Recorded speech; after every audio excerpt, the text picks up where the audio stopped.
Lesson 18. Be calm when the unthinkable arrives.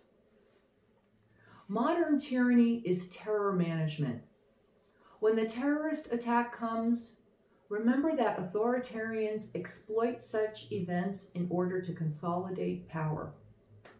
The sudden disaster that requires the end of checks and balances, the dissolution of opposition parties, the suppression of freedom of expression, the right to a fair trial, and so on, is the oldest trick in the Hitlerian book.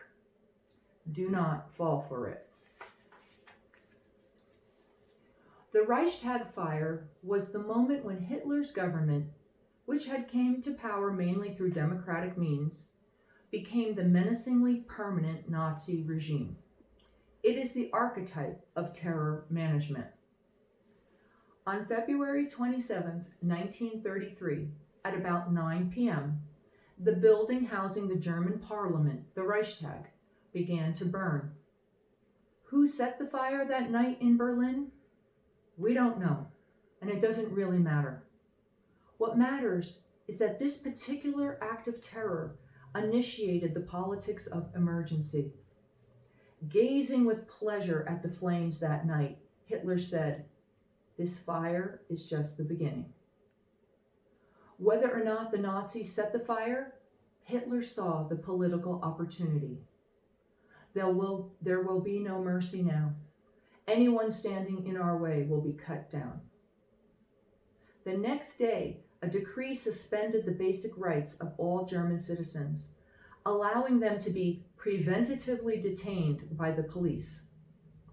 On the strength of Hitler's claim that the fire was the work of Germany's enemies, the Nazi Party won a decisive victory in parliamentary elections on March 5th. The police and the Nazi paramilitaries began to round up members of left-wing political parties and place them in improvised concentration camps. On March 23rd, the new parliament passed an enabling act which allowed Hitler to rule by decree. Germany then remained in a state of emergency for the next 12 years, until the end of the Second World War. Hitler had used an act of terror, an event of limited inherent significance, to institute a regime of terror that killed millions of people and changed the world. The authoritarians of today are also terror managers, and if anything, they are rather more creative. Consider the current Russian regime, so admired by the president. Vladimir Putin not only came to power in an incident that strikingly resembled the Reichstag fire, he then used a series of terror attacks, real, questionable, and fake, to remove obstacles to total power in Russia and to assault democratic neighbors. When Putin was appointed prime minister by a failing Boris Yeltsin in August 1999, he was an unknown with a nugatory approval rating. The following month, a series of buildings were bombed in Russian cities, apparently by the Russian secret state police. Its officers were arrested by their own colleagues with evidence of their guilt. In another case, the Speaker of the Russian Parliament announced an explosion a few days before it took place. Nonetheless, Putin declared a war of revenge against Russia's Muslim population in Chechnya, promising to pursue the supposed perpetrators and rub them out in the shithouse. The Russian nation rallied. Putin's approval rating skyrocketed. The following March, he won presidential elections. In 2002, after Russian security forces killed scores of Russian civilians while suppressing a real terroristic attack at a Moscow theater, Putin exploited the occasion to seize control of private television.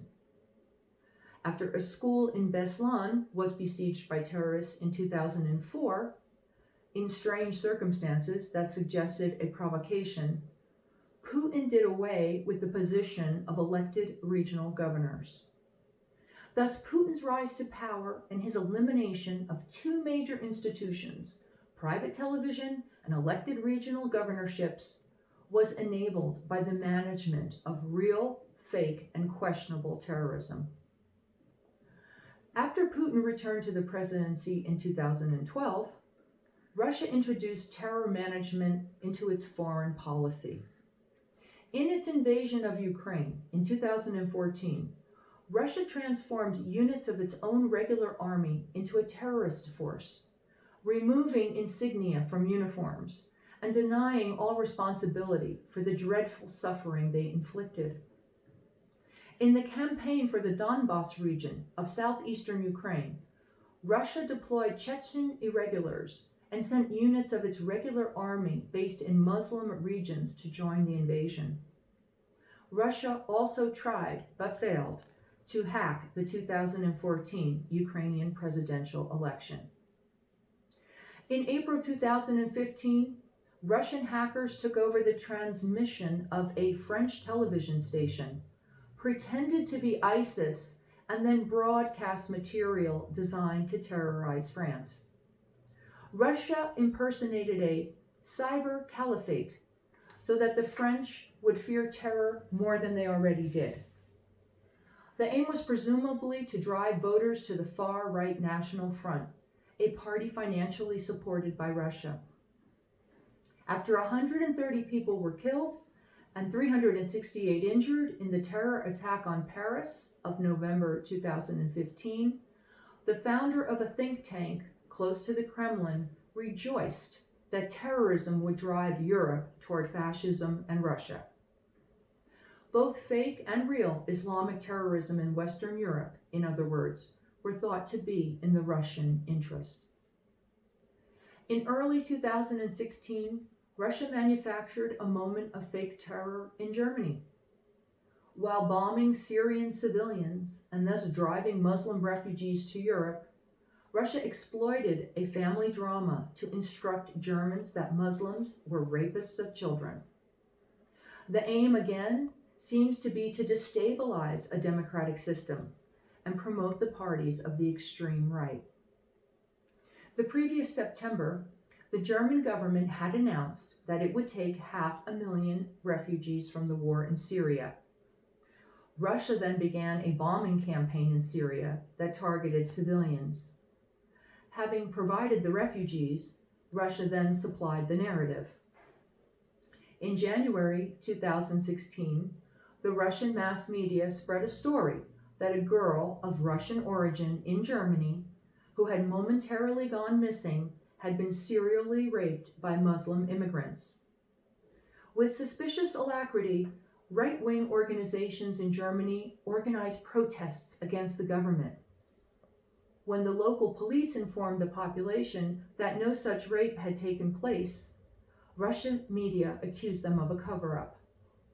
Even Russian diplomats joined in the spectacle.